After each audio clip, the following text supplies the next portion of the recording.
प्यारे दोस्तों, आज के इस वीडियो पे हम बात करेंगे 12th हिंदी के अंतर्गत एक काफ़ी ज़्यादा इम्पॉर्टेंट टॉपिक जो कि आपका होता है श्लोक। तो बोर्ड एग्जाम में ये 7 नंबर का क्वेश्चन आता है। तो आज की इस वीडियो पे आपका 7 नंबर बिल्कुल फिक्स होने वाला है, क्योंकि आज की इस वीडियो में हम आपको बताएंगे 5 ऐसे महत्वपूर्ण श्लोक जिनको पढ़ लेते हैं अगर आप लोग, तो आपका जो 7 नंबर है वो बिल्कुल पक्का हो जाएगा।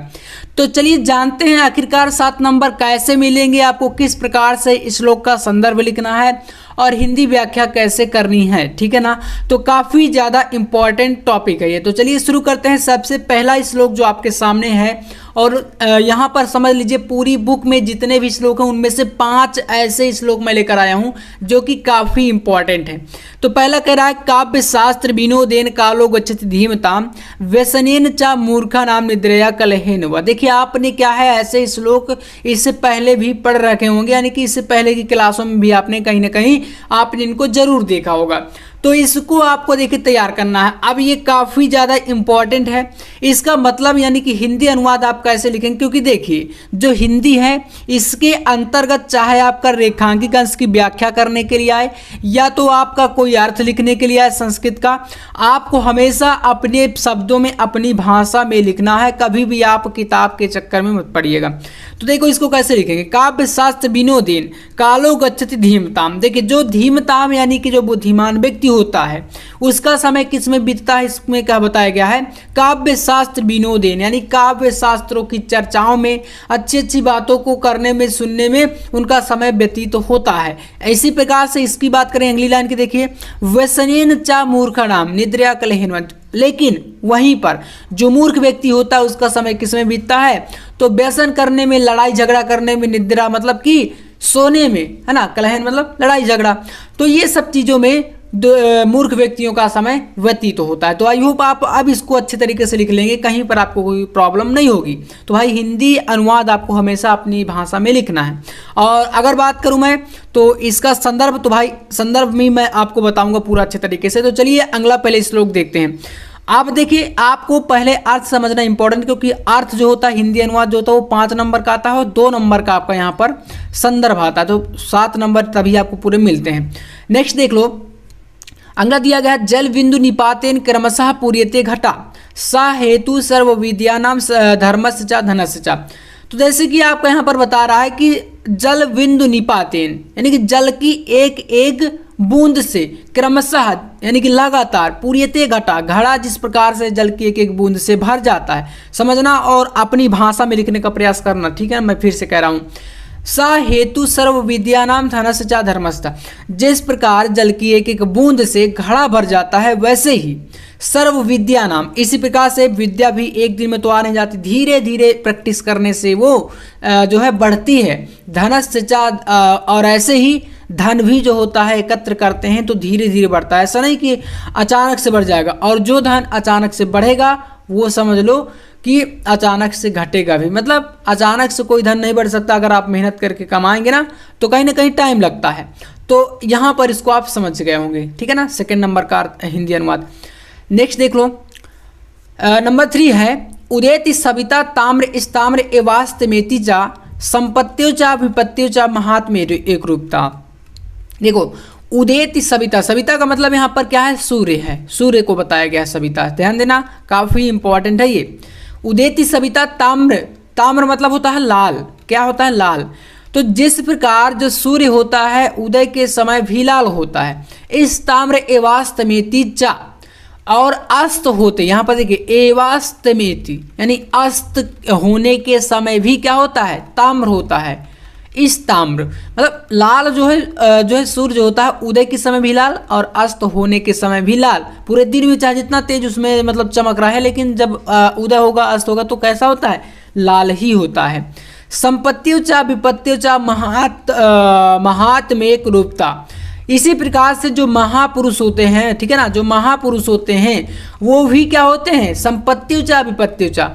चाहे जितनी ज़्यादा संपत्ति मतलब कि जितना ज़्यादा सुखी हो, या चाहे जितनी ज़्यादा विपत्ति यानी कि जितना ज़्यादा चाहे दुखी हो, हमेशा क्या होते हैं, महात्म एक रूपता, एक समान दिखाई देते हैं महापुरुष, ठीक है ना।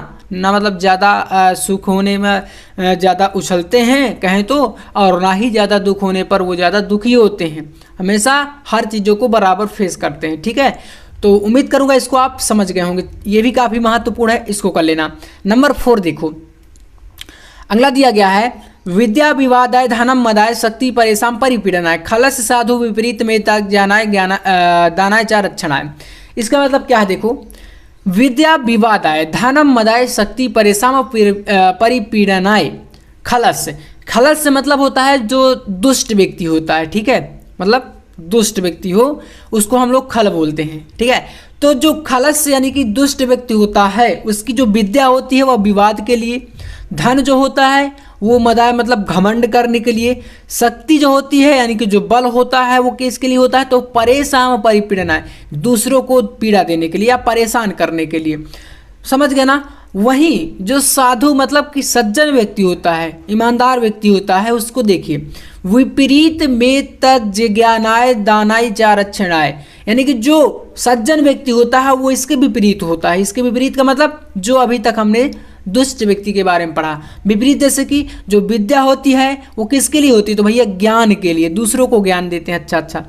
दानाय मतलब धन जो होता है वो दूसरों को दान करने के लिए, मतलब गरीबों की मदद भी करते हैं, ऐसा है ना, तो मदद करने के लिए हो गया। और बात करें शक्ति की तो किसके लिए हो गया, च रक्षणाय, मतलब कि जो निर्बल हैं या कमजोर व्यक्ति हैं उनकी रक्षा करने के लिए होती है शक्ति। तो भाई आपने जाना कि जो दुष्ट है वो किस किस चीज़ों में अपनी विद्या धन शक्ति का यूज करता है, और जो सज्जन है साधु व्यक्ति है वो किस चीज़ों में अपना विद्या धन और शक्ति को यूज करते हैं।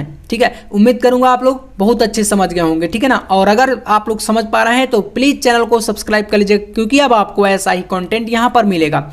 नेक्स्ट और लास्ट आपका श्लोक है वज्रादपि कठोराणि मृदूनि कुसुमादपि लोकोत्तराणाम चेतासि कोनो विज्ञातुम हरति। देखो अब आपको बोलेंगे भैया आपने संदर्भ नहीं बताया, तो देखिए जितने भी मैंने 5 श्लोक बताया आपको संदर्भ एक जैसे लिखना है सभी का, क्योंकि भाई साहब ये आपके एक ही चैप्टर से हैं।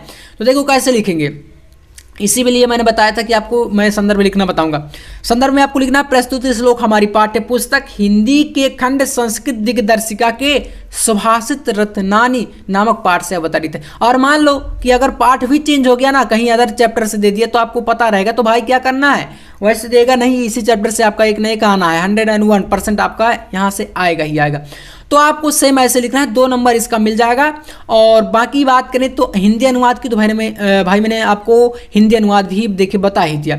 इसको देख लो, वज्रादपि कठोराणि मृदूनि कुसुमादपि, यानी कि जो सज्जन व्यक्ति होता है, ठीक है, वज्रादपि कठोराणि मतलब वज्र से भी कठोर। आपने वज्र का नाम तो सुना ही होगा ना, इंद्र का वज्र, तो भाई मतलब इतना ज़्यादा कठोर होता है, हार्ड होता है। उसके बाद भी हमने देखा तो नहीं, लेकिन कहा जाता है एक बोले तो वहाँ पर यही चीज़ बताई गई कि भाई वज्रादपि कठोराणि, वज्र से भी कठोर, मृदूनि कुसुमादपि, यानी कि कुसुम मतलब फूल, फूल से भी कोमल या मृदुल, लोकोत्तराणाम चेतासि कोनो विज्ञातुम हरति, यानी कि जो महापुरुष लोग होते हैं उनके हृदय को कौन नहीं जानता। ये वज्र से भी कठोर हृदय वाले होते हैं। और अगर अच्छे के साथ बोलते हैं ना कि अच्छे के साथ अच्छा करो और बुरे के साथ बुरा करो, तो वही चीज़ें हैं, है ना। तो भाई जो मतलब अच्छा करेगा उसके लिए हमेशा जो अच्छे दिल वाले व्यक्ति होते हैं उनका जो हृदय है वो फूल से भी कोमल होता है। और जो अगर थोड़ा बहुत मतलब ज़्यादा बोलते हैं ना, कुछ व्यक्ति होते हैं स्वभाव से, तो उनके लिए क्या है, वो वज्र से भी कठोर जाते हैं। ऐसे महापुरुषों के दिल को, हृदय को कौन नहीं जानता या कौन जानना नहीं चाहेगा। तो भाई यही 5 श्लोक हैं जो मैंने आपको बता दिए। उम्मीद करूंगा आपको वीडियो काफ़ी पसंद आया होगा, और आपको नेक्स्ट वीडियो किस टॉपिक पर चाहिए कमेंट करके एक बार ज़रूर बताइएगा। तो चलिए मिलते हैं नेक्स्ट वीडियो में नेक्स्ट टॉपिक के साथ, तब तक के लिए जय हिंद, वंदे मातरम।